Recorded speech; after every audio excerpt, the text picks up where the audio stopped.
वशिष्ठ जी के कहने पर विश्वामित्र आए कहाँ पे? पृथ्वी पर, मृत लोक में। देवलोक से मृत लोक में आए। और जब महाराज मृत लोक में आए हैं तो विश्वामित्र ने शूकर का रूप बनाया, शूकर का रूप बनाया और राजा हरिश्चंद्र की बगिया को उजाड़ने लगे। महाराज जब राजा हरिश्चंद्र की बगिया को उजाड़ने लगे तो बगिया के माली ने रोका शूकर को, भाई विश्वामित्र को रोका जो शूकर के रूप में थे। तो जब बगिया के माली ने रोका तो महाराज उसी शूकर ने माली पर हमला कर दिया और उसकी जंगा को फाड़ दिया। आज माली रोता बिलखता राजा हरिश्चंद्र के पास पहुंचा, अपने मालिक के पास, और कहा प्रभु गजब हो गया। हरिश्चंद्र ने कहा है क्या बात है माली? माली ने कहा है महाराज तुम्हारी बगिया में एक शूकर आ गया, उस शूकर ने सारी बगिया को झाड़ दिया और जब मैंने रोका है तो मेरी जंगा को भी फाड़ दिया। राजा हरिश्चंद्र ने जवाब दिया माली इस समय तुम अब अपने घर पे जा, सुबह होकर के उस शूकर को देखेंगे, क्योंकि शाम के समय किसी को सताना नहीं चाहिए। आपके दरवाजे पे महाराज दुश्मन भी आता है तो शाम के वक्त सताना वर्जित है। और बोले हैं राजा हरिश्चंद्र किनसे? माली से। कहा बोले? सुना। और हुआ शाम का वक्त दो कमल बीजे का ऊपर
महाराज माली इधर चला गया और राजा हरिश्चंद्र सुबह होकर के बगिया के लिए चले।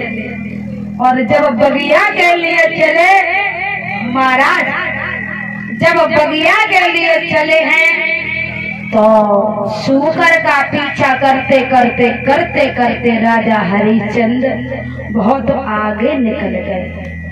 जब आगे निकल गए दादा तो याद रखना एक झाड़ी में छिप कर के भाई शूकर ब्राह्मण के रूप में आ गया। शूकर तो विश्वामित्र थे तो विश्वामित्र शूकर बने और शूकर से आवा तो बाबा बने गए ब्राह्मण देवता। महाराज जब ब्राह्मण के रूप में आ गए तो इधर राजा हरिश्चंद्र जा रहे। राजा हरिश्चंद्र से ब्राह्मण देवता की भेंट हो जाती है। हरिश्चंद्र ने ब्राह्मण देवता से पूछा है महाराज इधर से आपने शूकर को निकलते हुए देखा, इधर से आपने शूकर को निकलते हुए देखा है? तो भैया जब शूकर हो तब तो देखो, शूकर तो बेयते तो कहीं नहीं महाराज मैंने शूकर को नहीं देखा, लेकिन हमें आप राजा हरिश्चंद्र के महलों की रास्ता बता दो। तो हरिश्चंद्र बोले वह कहा जाएंगे करे, वहां जाकर के क्या करोगे? तो ब्राह्मण देवता बोले हमें रास्ता बता दो, हम उन पे कुछ दान दक्षिणा लेंगे। कुछ दान दक्षिणा देंगे। तो महाराज राजा हरिश्चंद्र बोले हैं, महाराज हम ही राजा हरिश्चंद्र हैं, आप हम पे यही मांग लो जो मांगो सो।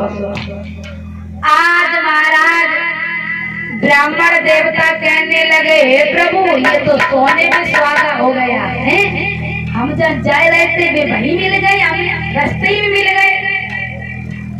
तो राजन एक काम है मेरा, हम तुमसे कुछ दान दक्षिणा मांगेंगे, वो भी अपने लिए नहीं, हमारी ये तो बिटिया शादी लायक है।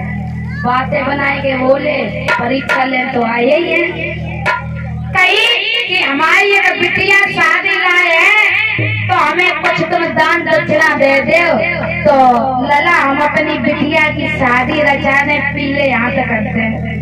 अगर जवान बिटिया घर में घूमते हैं तो माँ बाप को दोष लगता है, पाप लगता है, इसलिए हम पर इतने पैसे नहीं हैं। महाराज जिस घर में हम लड़के के लिए जाते हैं, बेटी के लिए लड़का देखने जाते हैं, तो बेटा हमें लड़के का बाप अपने दरवाजे पे खड़ा नहीं होने देता,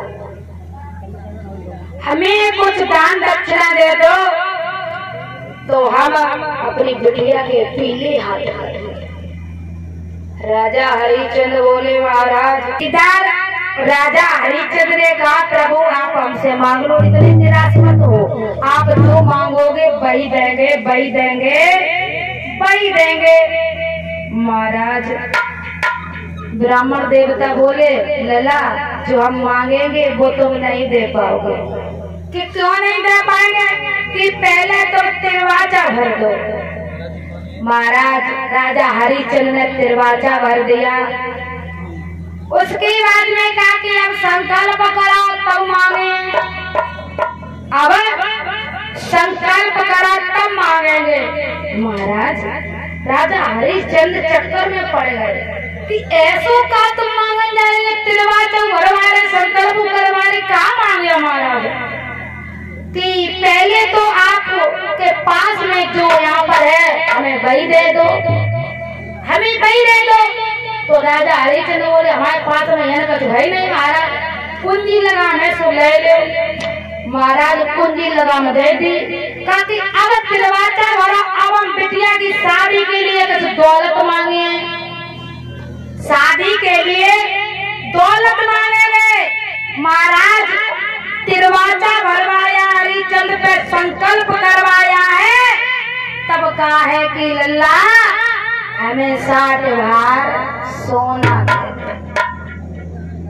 महाराज कहा है बस महाराज उतने खाने से तिरवाचा का संकल्प को, अम्मा की कसम को, दद्दा की कसम को, कक्का की कसम, और मांगो तो 60 भार सोना है।